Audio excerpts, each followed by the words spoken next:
Buenas noches, bienvenidos a TV Perú Mundo. Los saluda Josefina Townsend, donde nos acompaña Farid Cajat. Farid, ¿cómo estás? Buenas noches. Tras el encuentro con los líderes del G7 en Sicilia, la canciller alemana Angela Merkel ha declarado que Europa ya no puede confiar de forma absoluta en otros. Ambos países han respondido reafirmando los lazos de cooperación con Berlín.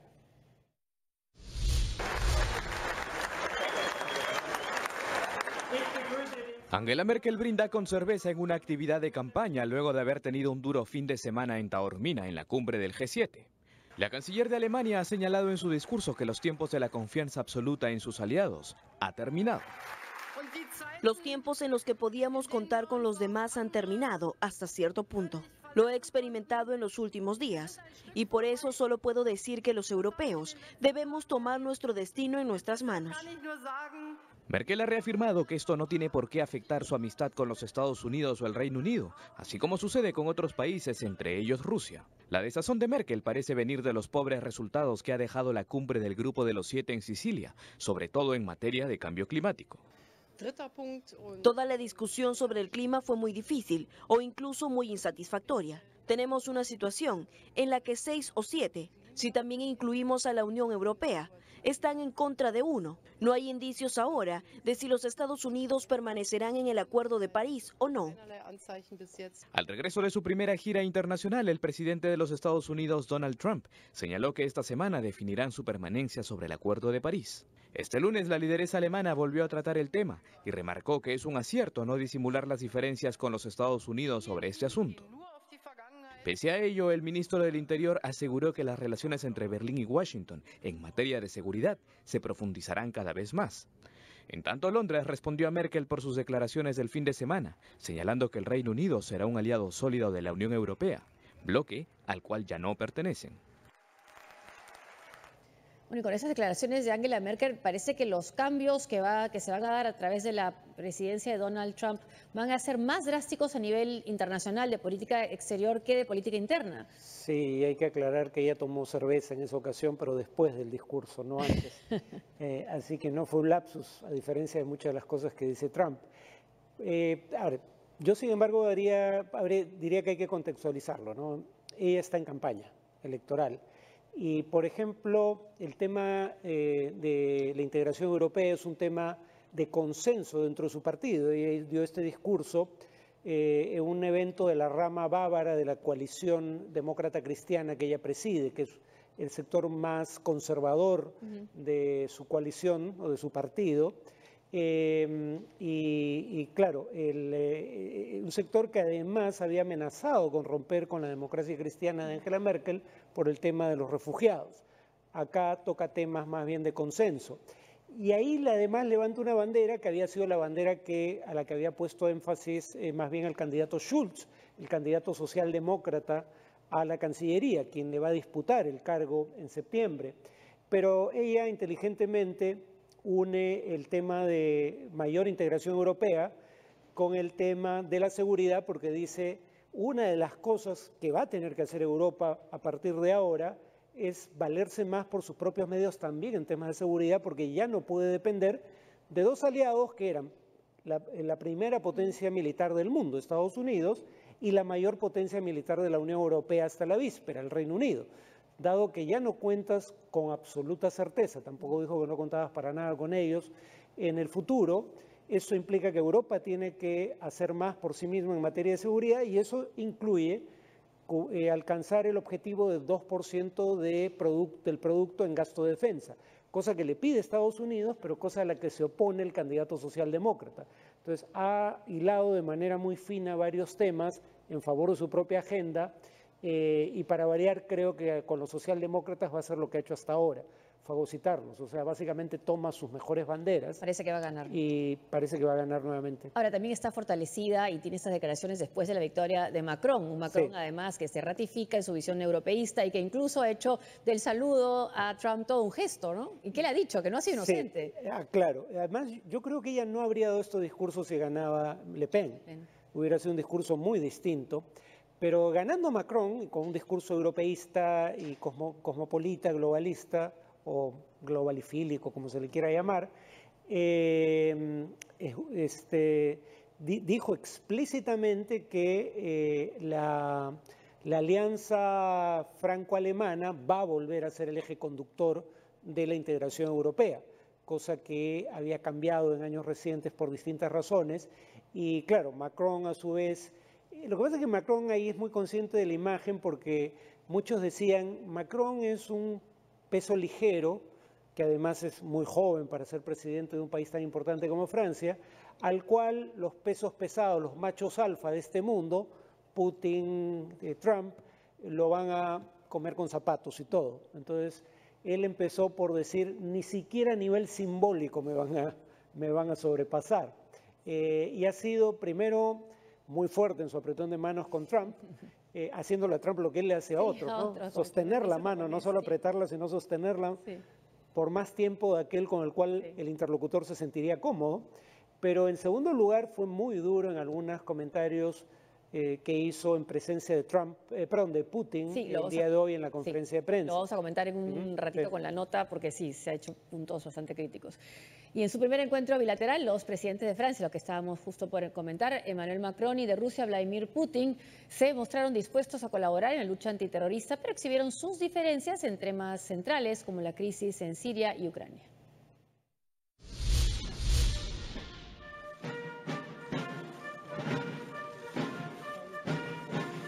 Con un apretón de manos, el presidente de Francia, Emmanuel Macron, recibió a su homólogo ruso Vladimir Putin en el emblemático Palacio de Versalles, la antigua residencia de la familia real de los Borbón. El encuentro auguraba ser distendido. De hecho, el mandatario galo recorrió con su par ruso una de las galerías del palacio, con retratos de Pedro el Grande, uno de los zares más importantes de Rusia. Esto con el fin de conmemorar los 300 años de su llegada a París. Sin embargo, cuando ambos líderes comparecieron ante la prensa, los pronunciamientos en torno a temas sensibles como la guerra en Siria fueron tajantes. Macron aseguró que su gobierno responderá de inmediato ante eventuales ataques con armas químicas, esto en referencia al régimen de Bashar al-Assad, aliado de Moscú, involucrado en el último ataque registrado en Idlib en abril pasado. El uso de armas químicas por cualquiera, y cualquier uso de armas químicas será sometido a represalias, y una represalia inmediata por parte de los franceses. Sobre la situación en Ucrania, Putin propuso levantar las sanciones económicas contra su país, vigentes desde que Rusia anexó la península de Crimea. Solo el levantamiento de todas las restricciones al libre mercado contribuirá al desarrollo de la economía mundial, contribuir a la lucha contra el desempleo y mejorar la calidad de vida de nuestros ciudadanos. La supuesta intromisión rusa en las últimas elecciones francesas no estaba en la agenda. No obstante, Macron dijo que es pragmático y que habló del tema con Putin cuando éste lo felicitó por su victoria. Asimismo, Macron se refirió a las violaciones a los derechos humanos de la población LGBT en Chechenia e indicó que el gobierno ruso ya inició las investigaciones del caso. Y entre los temas entre los que hubo discrepancia está esta supuesta participación rusa en interferencia en las elecciones. Una de las periodistas rusas le pregunta a Macron por qué no tienen acceso a su partido, a declaraciones, a informes de su partido, y él dijo, tengo mucho respeto por la prensa internacional, pero Sputnik y Russia Today no han actuado como prensa, sino han actuado como voceros, órganos de propaganda del gobierno y difundiendo noticias falsas sobre mi persona, ¿no? Se reafirmó. Lo curioso fue que Putin a su vez dice exactamente lo contrario y obviamente esto no era un debate, entonces cada quien da su versión, pero son versiones claramente discrepantes, ¿no?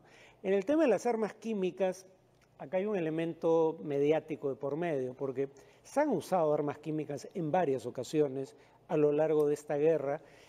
Algunas pasaron absolutamente desapercibidas y son casos documentados en una ocasión por un reporte de Naciones Unidas y en otra ocasión por reporte de Human Rights Watch. El tema es que el último ataque que se produjo con armas químicas contra objetivos civiles fue un ataque que Estados Unidos decidió responder. Eso es lo que le ha dado visibilidad a los ataques con armas químicas, pero no era una novedad. Y la otra cuestión es, ¿por qué no es lícito? Digo, está bien, no es lícito matar con armas químicas a civiles, pero ¿por qué sí es lícito hacerlo con armas convencionales? O sea, ¿qué diferencia hace que un niño muera intoxicado con armas químicas o muera despedazado por una bomba?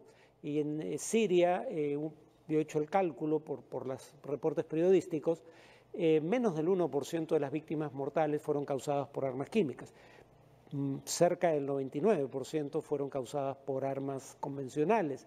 O sea, ¿por qué no hacer algo respecto a las muertes de civiles en Siria? Punto, al margen de con qué armas fueron asesinados. La otra cosa en la que en todo caso sí diferencia a Macron de Trump es que Trump va a Arabia Saudita y no habla de derechos humanos. Va a Israel, no habla de la ocupación.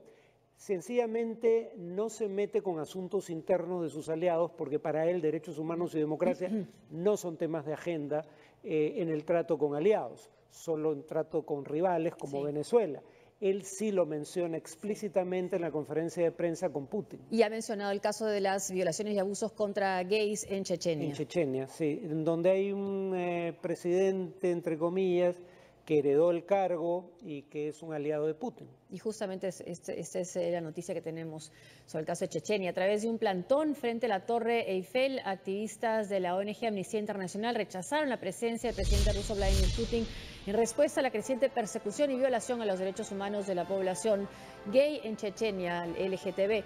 Asimismo, los manifestantes solicitaron al presidente de Francia, Emmanuel Macron, mayor contundencia para combatir estos hechos. O contenerlos en todo caso, ¿no?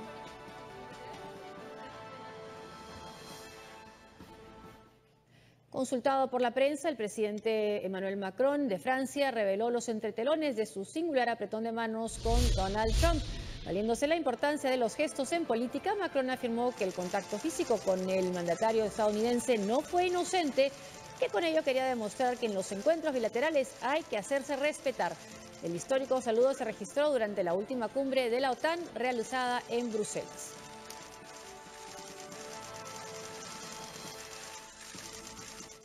Tras el encuentro con los líderes del G7 en Sicilia, la canciller alemana Angela Merkel, hizo estas declaraciones que hemos comentado hace unos momentos, ¿no? Que ya no podían contar con los otros porque Trump no se reafirmó en el artículo 5 que es si atacan a un país de la OTAN, nos atacan a todos. Y además les llamó la atención por no pagar o no invertir o no gastar el 2% del PBI. Ahora, lo que comentábamos un poco al comienzo, la política exterior de Trump, lo que he leído es que el presidente estadounidense puede tener mucho más margen de maniobra y más libertad para cambiar la política exterior de su país que para cambiar la política interna. Vemos lo que le está costando, por ejemplo, el Obamacare. Claro, porque muchas decisiones de política exterior las puede adoptar mediante decreto ejecutivo, sin necesidad de aprobación del Congreso. Y eso es muy habitual en presidentes que en el último tramo de su mandato han perdido mayoría parlamentaria. Ya no cuentan con la posibilidad de que el Congreso apruebe nuevas iniciativas. Entonces, pensemos en el caso de Obama. Con Cuba. Claro, dos de sus mayores logros en política exterior, el acuerdo nuclear con Irán y la reapertura de relaciones comerciales con Cuba, los hace en esa etapa en la cual está en los 2 últimos años de mandato y ya no tiene mayoría parlamentaria porque no necesita aprobación parlamentaria para una serie de decisiones de política exterior. Trump está teniendo problemas en política interna porque ya salió el balance del Congressional Budget Office, la Oficina de Presupuesto del Congreso, que es una entidad no partidaria, independiente, que trata de estimar el costo de aplicar decisiones que están siendo consideradas por el Congreso y básicamente dice que la propuesta de Trump hará que 23 millones de estadounidenses pierdan su seguro de salud. A ver quién va a votar a favor de algo así. Claro, en el Senado se las han puesto cuesta arriba. Los republicanos de la Cámara de Representantes salvaron su reputación ante sus bases más a la derecha en el Partido Republicano, votando antes de que se conociera esta cifra. Pero a ver si los senadores van a cerrar filas tras la propuesta después de ver ese resultado. Yo presumo que con suerte para Trump se va a reformar esa propuesta para cambiar al menos en parte las consecuencias que podría tener su aplicación y en el peor de los casos sencillamente no se va a aprobar nada. El reciente llamado del G7 a Pyongyang para que abandone su programa nuclear fue inútil. El líder norcoreano Kim Jong-un supervisó la nueva prueba de su sistema de defensa antiaérea y según la agencia oficial KCNA, los efectos detectados en su primera prueba en abril del año pasado ya quedaron superados.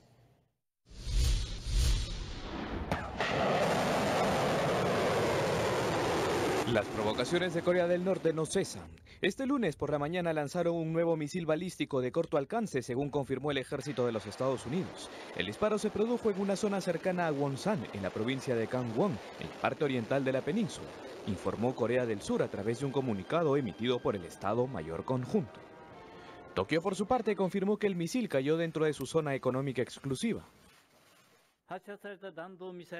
Este misil voló durante unos 400 kilómetros y se presume que aterrizó a 500 kilómetros de la isla de Sado, en la prefectura de Niigata, y a 300 kilómetros de Oki, en la prefectura de Shimane, en el mar de Japón, en nuestra zona económica exclusiva. El primer ministro de Japón, Shinzo Abe, ha condenado con firmeza el ejercicio de Pyongyang. Nosotros no podemos permitir absolutamente esas provocaciones de Corea del Norte, quien ha ignorado repetidamente las advertencias de la comunidad internacional. Hemos enviado nuestra firme protesta a Corea del Norte. Moscú también ha condenado el nuevo ensayo balístico de Pyongyang, según informó la agencia estatal Sputnik, citando al viceministro ruso de Exteriores, Vladimir Titov.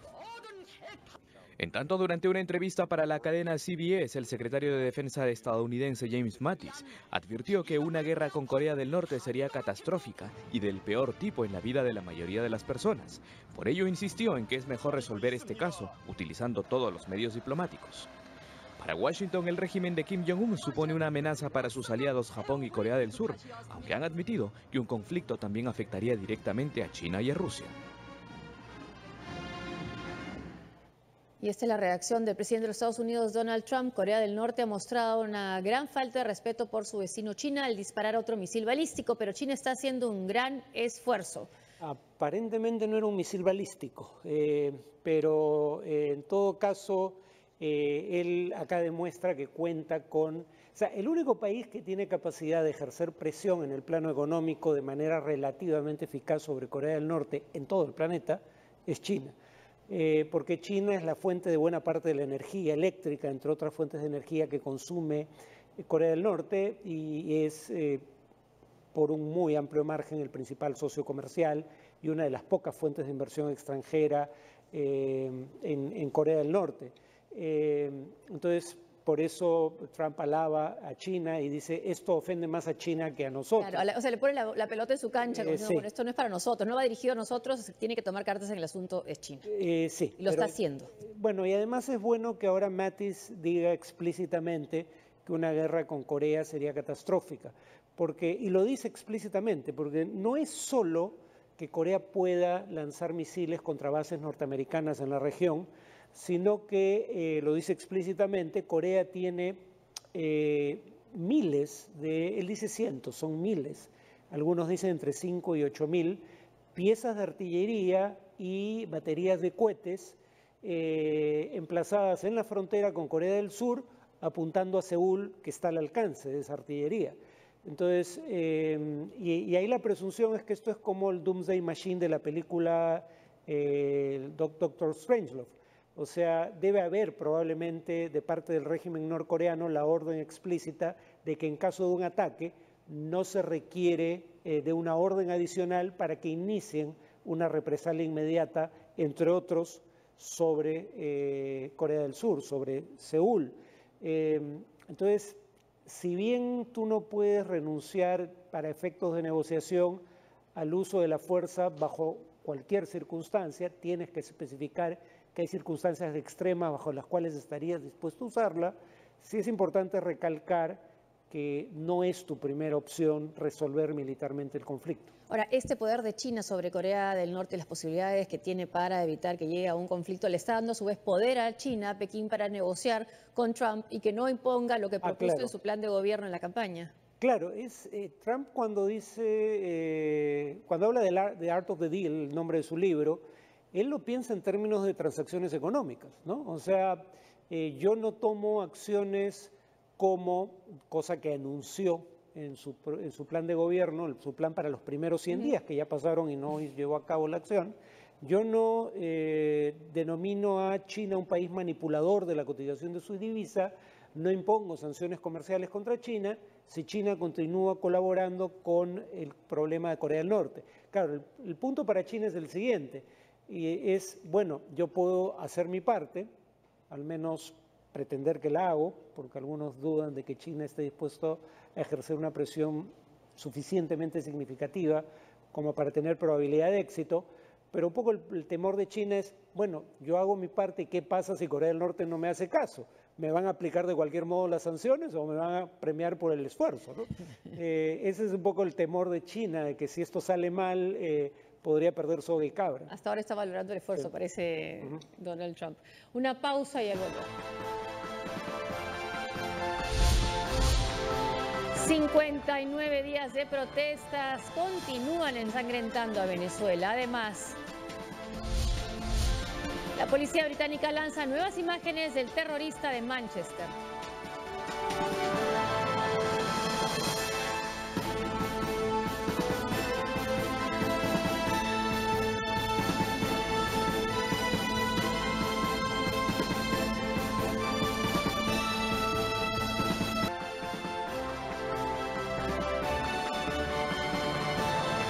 Se cumplen 59 días de protestas continuas contra el gobierno venezolano y ya suman 60 las personas que han muerto en los enfrentamientos diarios. Caracas volvió a lucir hoy dividida entre marchas a favor y en contra del gobierno.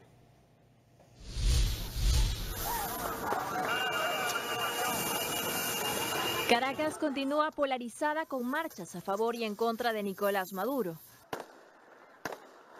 Hoy nuevamente la Guardia Nacional se enfrentó con manifestantes en la autopista Francisco Fajardo.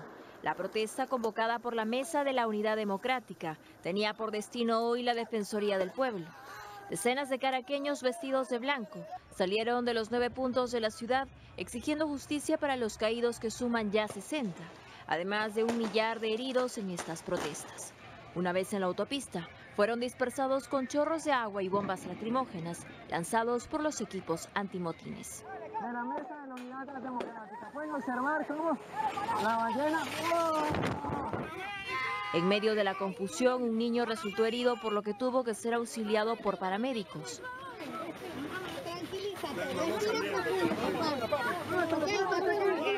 Por segunda vez, el diputado opositor Carlos Paparoni resultó herido por miembros del Cuerpo de Seguridad del Gobierno. Al parecer, habría recibido el impacto de un objeto contundente en la cabeza. Simpatizantes del régimen también se concentraron este lunes en el centro de Caracas para respaldar la convocatoria a un proceso constituyente que para Maduro Moros tendrá el poder supremo y estará por encima de cualquier ley. Entonces esa constituyente que viene, muchachas, lo puede todo. Es una constituyente para renovar todo, para cambiar todo. Es una constituyente para tener el poder supremo. Para el jueves y el viernes, el Consejo Nacional Electoral tiene programado la inscripción de candidatos para la constituyente. Los postulantes deberán recolectar firmas que respalden su aspiración. De esta manera, según la oposición, Maduro buscaría evadir el voto universal. Al respecto, la rectora principal del CNE, Tania D'Amelio, enfatizó que no tienen competencia para decidir sobre la constitucionalidad o inconstitucionalidad de la Asamblea Constituyente, pues esa decisión le compete al Tribunal Supremo de Justicia. Y cuando marchan los simpatizantes del gobierno no hay represión. Pero veamos las imágenes que rescata el diario El País y también están en las redes del líder de la Mesa de Unidad Democrática, Enrique Capriles, cuando están marchando. Veamos qué sucede. ¿Hay un video? No sé si lo tenemos. Ahí está. Capriles medio desmayado.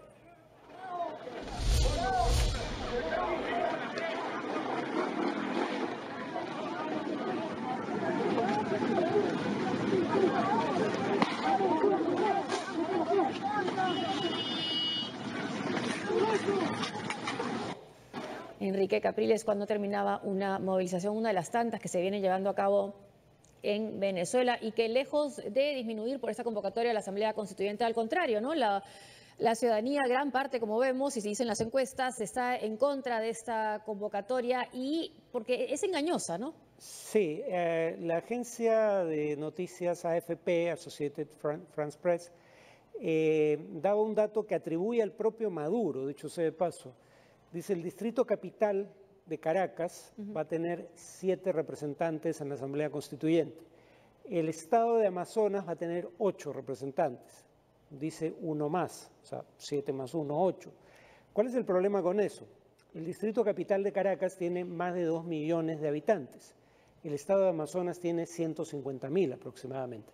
O sea, una ciudad, un distrito electoral o el distrito electoral de la capital, que tiene 13 veces la población del estado de Amazonas, va a tener menos representación que el estado de Amazonas. Por eso esto no es una elección democrática, sin mencionar el tema de las elecciones por sectores, que no está bien establecido quién pertenece a qué sector, cómo se establece o quién establece eso y cómo se eligen los representantes. Por otro lado, el gobierno ha dicho no se va a disolver a la Asamblea Nacional. Ya está disuelta en realidad, casi, para efectos prácticos. Toma decisiones y todas sus decisiones, virtualmente sin excepción, son declaradas inconstitucionales digamos, invalidadas por el Tribunal Supremo de Justicia. Pero al menos sigue existiendo y sigue sesionando en su lugar habitual. Donde va a sesionar además la Asamblea Constituyente, no sé si hacer por turnos, ¿cómo van a hacerlo? Claro, pero ahora el gobierno dice, primero que la Asamblea Constituyente va a sesionar en el lugar donde sesiona la Asamblea Nacional, o sea, el Parlamento. Para fines prácticos va a expulsar al Parlamento de su local habitual. Pero en segundo lugar dice, las decisiones en materia legislativa de la Asamblea Constituyente están por encima de las leyes que pudiera aprobar el Congreso. Lo que en buen romance está haciendo es, en lugar de atribuirle a un ente no electo como el Tribunal Supremo de Justicia, que todo el mundo sabe tiene mayoría oficialista, el tratar de contener las decisiones de la Asamblea Nacional, o sea, el Parlamento, lo que voy a hacer es enfrentar a dos poderes surgidos de las urnas. Entonces ya no se va a poder decir, claro, como ya dije, no surge de las urnas en sentido estricto la Asamblea Constituyente, pero lo que el gobierno va a decir es, aquí hay un conflicto entre dos autoridades con facultades legislativas surgidas de elección popular, pero las decisiones de la Asamblea Constituyente están por encima de las del Parlamento. O sea, en otras palabras, lo que antes hacía, el trabajo sucio que antes hacía el Tribunal Supremo de Justicia, lo va a hacer esta Asamblea Constituyente. En el Reino Unido continúan las redadas como parte de la investigación sobre el atentado de Manchester, en el Manchester Arena. Ya son 16 los capturados, aunque 2 fueron liberados sin cargos. Aparecen nuevas imágenes del terrorista de Manchester. Este lunes la policía difundió este video del día anterior a su ataque suicida en el Manchester Arena. Aquí se puede ver a Salman Abedi comprando artículos en un supermercado. Además, esta otra captura de pantalla lo muestra movilizando una maleta azul que las autoridades ahora buscan. El domingo la policía británica detuvo a un joven de 19 años y este lunes arrestó a otro de 23 años en West Sussex, ambos vinculados al atentado del lunes pasado. Con ellos ya suman 16 los capturados en torno al ataque, aunque 2 fueron liberados sin cargos, mientras que el resto sigue en custodia policial a la espera de interrogatorios. Mi prioridad es asegurar que los servicios de seguridad y la policía tengan espacio necesario para continuar con esta operación. Recuerde que esto sigue siendo una operación en vivo, todavía vemos arrestos. De momento, el Servicio Británico de Espionaje Interior MI5 investiga si respondió adecuadamente a los 3 avisos que se recibió a lo largo de los últimos años sobre la radicalización de Salman Abedi. Según un reporte del diario The Guardian, los agentes están revisando con urgencia los motivos que les impidió mirar con atención el peligroso perfil del joven terrorista de 22 años. Mientras tanto, a la Plaza St. Anne de Manchester siguen llegando flores, globos y tarjetas en homenaje a las víctimas del atentado. Un tributo que una semana después sigue congregando a cientos de mancunianos que recuerdan con pesar a los 22 niños y adultos asesinados y envían sus fuerzas a los más de 100 heridos para su recuperación. Bueno, ese es el tema que se sigue investigando en el Reino Unido, pero finalmente, o sea, digamos, en general lo que tiene que haber son medidas policiales, pero nuevamente se pone en cuestión el tema de la integración de la segunda generación de inmigrantes y, musulmanes en su mayoría en Europa. Sí, aunque hay un autor de Oliver Roy que sostiene que esta es gente que que lo mencionaba en una ocasión anterior, ¿no? Este no es un problema de radicalización del Islam, sino de islamización del radicalismo. Estos eran jóvenes que en su mayoría, no el último atacante, pero la mayoría de los atacantes, digamos, islamistas o yihadistas en Europa, tienen antecedentes penales y tienen antecedentes de conductas, si no delictivas, que podrían calificarse como antisociales, y a lo que ya es un sentimiento de que él considera nihilista, se añade un discurso que provee el yihadismo, ¿no? Por ejemplo, ellos dicen que sus acciones, en este caso no ha habido una grabación, pero muchas veces en sus grabaciones dicen: esto lo hacemos por los bombardeos de la coalición liderada por Estados Unidos en Siria o en Irak, donde también mueren civiles. Ustedes matan nuestros civiles, nosotros matamos los suyos. Si tanto le interesan los civiles musulmanes que mueren en esos bombardeos, ¿por qué ninguno de ellos jamás ha participado en una ONG o en una organización de solidaridad que tenga que ver con ese tema? ¿Por qué no han viajado a hacer labor, digamos, humanitaria en esos países? Lo que él sostiene es que esta es gente que tenía una deriva violentista y que de no haber surgido un discurso que en este caso es el yihadista, que le permita racionalizar sus acciones, hubieran, por ejemplo, terminado siendo parte de pandillas juveniles o de algún otro tipo de conducta violenta. O sea, en otras palabras, que ni los muertos que son reales, las muertes reales causadas por potencias occidentales en países de mayoría musulmana, que siguen ocurriendo todos los días, habría que recordarlo, ni el Islam, del cual no formaban parte para ningún efecto práctico poco antes, hasta la víspera en muchos casos, son la causa original, pero sí son una narrativa que les permite justificarse ante sí mismos, con ese comportamiento, con su imagen. O sea, en lugar de ser simplemente gente que realiza acciones delictivas, asumen una visión heroica de sí mismos. Por eso decíamos en el programa que lo que hizo Trump fue muy inteligente, cosa inusual en él, al decir: no los voy a llamar monstruos, porque eso es lo que ellos quisieran, que les dé una dimensión sobrehumana, poderosa. Los voy a llamar perdedores, que es lo que probablemente son. Los 1.500 millones de musulmanes de todo el mundo empezaron el mes de Ramadán, pese a las numerosas crisis que enfrentan países como Afganistán, Libia, Siria o Irak. En Mosul, las personas no esperan un Ramadán pacífico porque las fuerzas iraquíes aún luchan en determinadas áreas de esta región con los yihadistas del Estado Islámico. El Ramadán es uno de los pilares fundamentales del Islam y guardar el mes significa que los musulmanes deben dedicarse a la oración, la caridad y el ayuno del amanecer al atardecer. De acuerdo con el Islam, en este mes fue revelado el Corán al profeta Mahoma.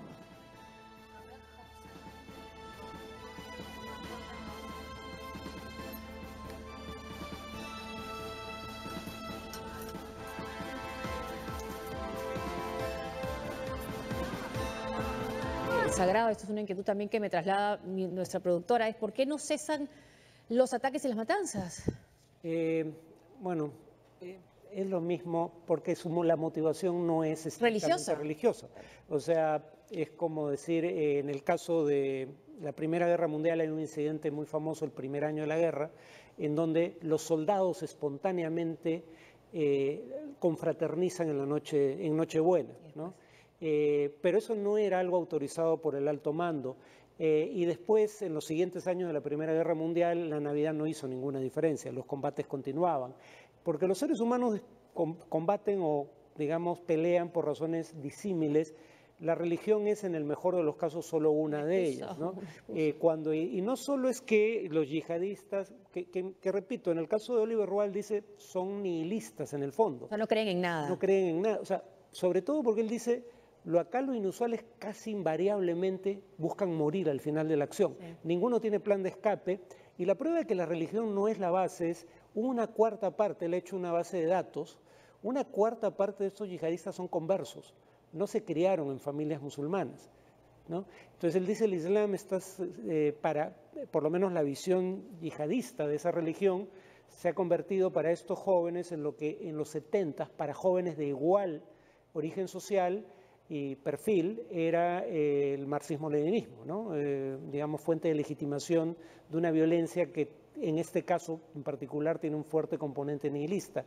Durante la guerra entre Irán e Irak tampoco paraban necesariamente durante el mes de Ramadán.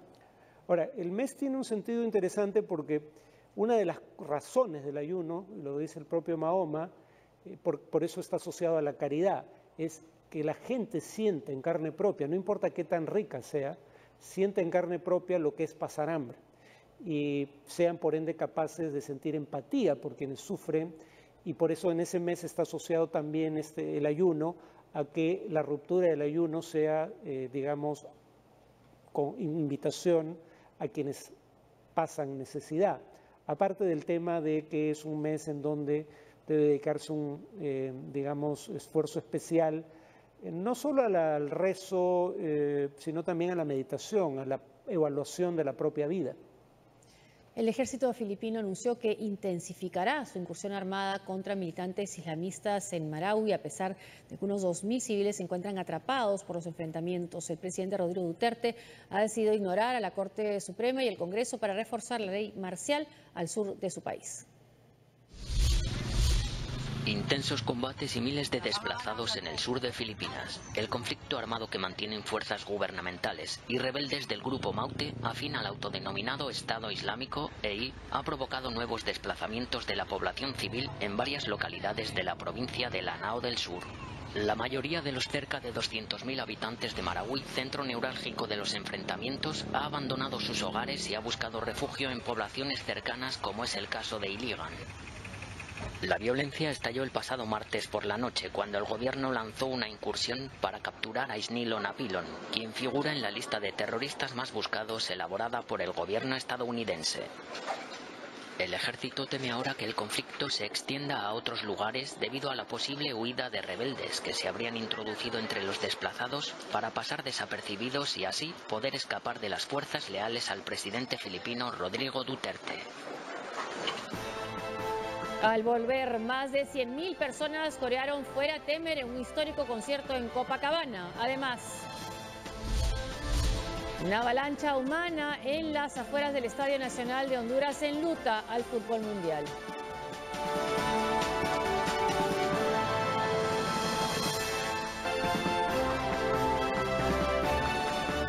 El terremoto político de Odebrecht remeció hoy al gobierno dominicano. Un ministro de este régimen se encuentra entre los detenidos hoy a pedido de la Procuraduría en relación con el cobro de sobornos. República Dominicana es el tercer país con más coimas pagadas por la constructora brasileña. El mega escándalo del pago de sobornos de la constructora Odebrecht ha salpicado al gobierno actual de República Dominicana. Esta mañana la Procuraduría General de ese país ejecutó varias órdenes de arresto en Santo Domingo contra 14 implicados, entre ellos el ministro de Industria y Comercio Juan Temístocles Montaz, senadores, empresarios y otros varios exfuncionarios. Que hemos solicitado órdenes de arresto en contra de todas y cada una de las personas citadas en los documentos de Odebrecht y del Ministerio Público de Brasil, sin excepción. En total, estaremos sometiendo a la justicia 14 personas en lo que podemos calificar como un hecho sin precedentes en nuestro país, si tomamos en cuenta los montos involucrados, la multiplicidad de presuntos delitos y de actores, así como también las posiciones de poder que han ocupado los involucrados. En la trama de corrupción figuran senadores oficialistas y un diputado opositor, por lo que la Procuraduría solicitará se les levante su inmunidad. Que el proceso judicial del caso Odebrecht será conocido por la Suprema Corte de Justicia, dado que algunos de los implicados son senadores, diputados y ministros activos. Tras el escándalo, el mismo ministro Temístocles anunció su renuncia al cargo hasta que se demuestre, según indicó, que nunca obtuvo ventaja o beneficios económicos de Odebrecht. Según la firma brasileña, los sobornos a funcionarios dominicanos ascendieron a los 92 millones de dólares desde el 2001 hasta el 2014. Como medida de coerción, el Ministerio Público ha solicitado al juez de la causa la detención preventiva de 18 meses para los acusados, quienes permanecerán en la cárcel del Palacio de Justicia de Ciudad Nueva. A mediados de mayo, la Procuraduría recibió de Brasil la documentación con las delaciones del caso Odebrecht. Luego anunció que las compararía con las informaciones recabadas durante los interrogatorios a la compañía a nivel local. República Dominicana figura como la tercera nación latinoamericana donde Odebrecht habría pagado más coimas para obtener favores y contratos de obras. Según lo que declaró Odebrecht en el acuerdo al que llegó con el Departamento de Justicia de Estados Unidos, en República Dominicana pagaron 92 millones de dólares. Es el tercer país que más coimas recibió, después de Venezuela, 98, y Brasil, 349 millones de dólares. Lo que llama la atención es que por los tamaños tan distintos, ¿no? En nuestro caso sean 29 millones de dólares en el Perú, ¿no?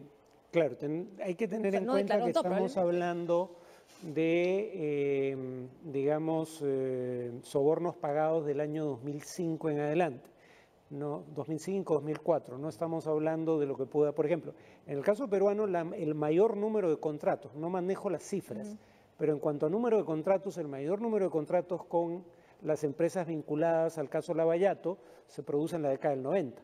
De ahí, y sobre la década del 90, estas investigaciones no dicen nada. Entonces estamos hablando de 2004 en adelante y no son todos los casos, ¿no? No necesariamente, porque ellos están obligados a revelar toda la información pertinente para el caso brasileño. No están en principio obligados a revelar, no han hecho ningún acuerdo con el Poder Judicial de terceros países, o por lo menos no lo habían hecho al momento de conocerse estas cifras. Ahora sí, y ya han ratificado desde Brasil que se va a conocer toda la información de estas colaboraciones eficaces a partir de, bueno, la fecha esa sabía, ¿no? El 1 de junio.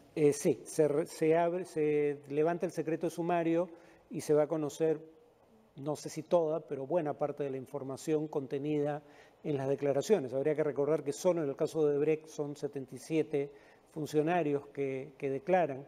Y bueno, en el caso de República Dominicana, lo que se hizo fue trabajar esto, investigar el tema al más alto nivel desde el primer día, ¿no? Y las acusaciones las plantea la Corte Suprema de Justicia. O sea, reciben la información de Estados Unidos y de Brasil, la investigaron unos 5 o 6 meses y una vez acumulada evidencia suficiente han presentado cargos con prisión efectiva desde el primer momento. Incluso incluyendo a un ministro. Con el fin de mitigar la crisis política, el presidente de Brasil, Michel Temer, decidió renovar el Ministerio de Justicia al designar a Torquato Jardim como responsable de esa cartera. Jardim fue ministro de Transparencia y magistrado del Tribunal Constitucional, institución que evaluará si la candidatura de la destituida presidenta Dilma Rousseff fue válida o no en el 2014. Un fallo que también podría definir la situación de Temer ante un eventual juicio político. Más de 100.000 personas participaron en un concierto en Copacabana para exigir la salida inmediata del poder de Michel Temer y la convocatoria también a elecciones directas ya. Fuera Temer ha sido el grito de guerra entonado por Caetano Veloso. El músico brasileño y exministro de Cultura de Lula da Silva ha sido el protagonista de un concierto multitudinario en la playa de Copacabana para exigir la dimisión del presidente brasileño. Al acto se han sumado otros intelectuales y artistas brasileños como el actor Wagner Moura, el rapero Mano Brown o Milton Nascimento.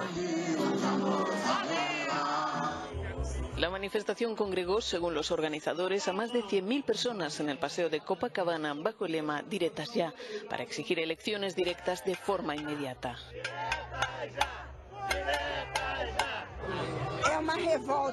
Hay una repugnancia masiva, una sensación de repulsión, de asco y de angustia. El presidente brasileño, investigado por corrupción pasiva, obstrucción a la justicia y asociación ilícita, cuenta cada vez con menos apoyos, pero insiste en que terminará su mandato.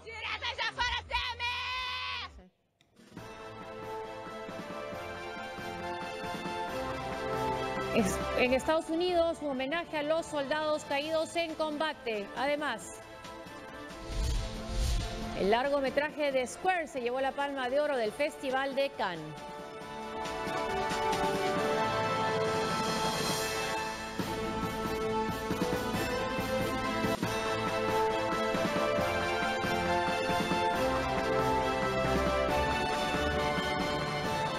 motivos personales, según dijo la canciller argentina Susana Malcorra, anunció su abandono del cargo. En conferencia de prensa, el presidente Mauricio Macri y el jefe del gabinete Marcos Peña agradecieron los servicios brindados como diplomática, al tiempo que informaron que a partir del 12 de junio asumirá sus funciones Jorge Faurie, el actual embajador de la Argentina en Francia.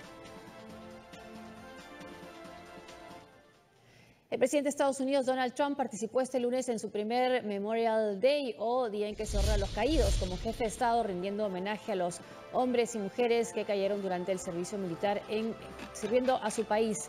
Esto en el Cementerio Nacional de Arlington. El republicano dejó una corona de flores en la tumba del soldado desconocido. Durante su discurso en el anfiteatro del cementerio honró la dedicación, el sacrificio de los héroes, así como el de sus familias. A través de Twitter, el presidente también recordó y agradeció a quienes han servido a los Estados Unidos con sacrificio.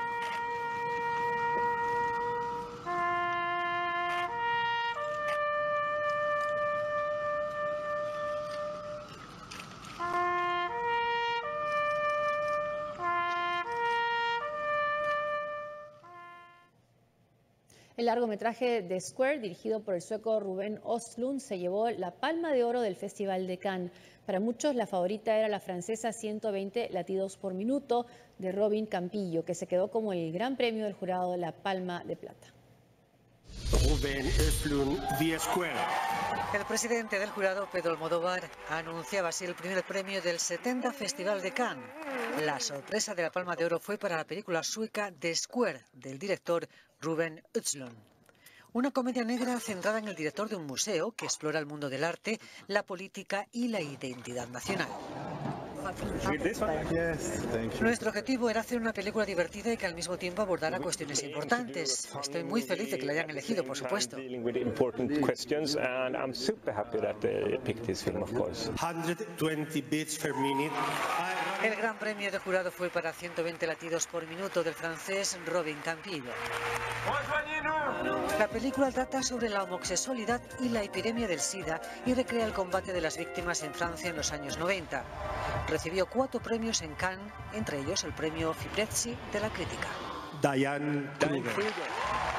Diane Kruger ganó el premio a la mejor interpretación femenina por su papel in The Fate de Fatih Akin. La actriz alemana interpreta a una mujer que busca venganza tras la muerte de su esposo y su hijo en un atentado terrorista. Es el retrato de una mujer que tiene que seguir viviendo después de haberlo perdido todo. Hay una fortaleza en Katia, mi personaje, que francamente desconocía en mí. Pero fue el director, Fatih, quien me ayudó a verla y a exteriorizarla en la película.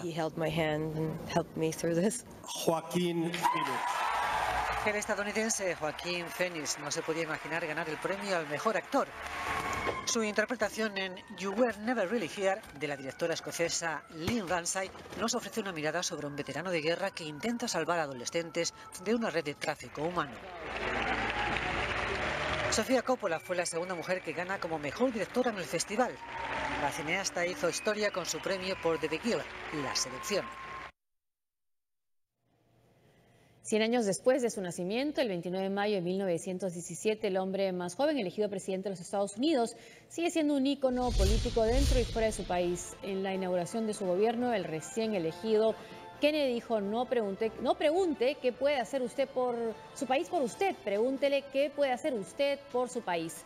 Su régimen transcurrió en la cima de la Guerra Fría con la Unión Soviética y también guió al país a través de uno de los más difíciles momentos de la guerra nuclear durante la crisis de los misiles de Cuba en otoño del 62. Sin embargo, su muerte impactante es la que vemos que quedan estas imágenes y la memoria de lo que fueron los pocos días o meses de los Kennedy en la Casa Blanca. Él fue asesinado el 22 de noviembre de 1963.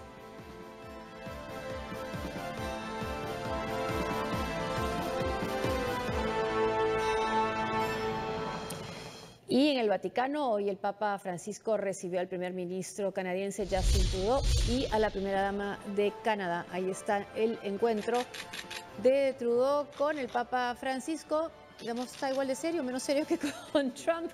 Ese es un poco lo que quedó en las imágenes de la reunión con Donald Trump y Melania Trump. el Papa con Justin Trudeau. Entonces, ¿qué tienen ideas más parecidas que las de Trump con el Papa? ¿no? Bueno, depende del tema, ¿no? En temas como derechos de gays o lesbianas. No tanto. No tanto. Sí, bueno, hasta acá el programa. Muchas gracias por acompañarnos. Gracias, Farid. Hasta mañana.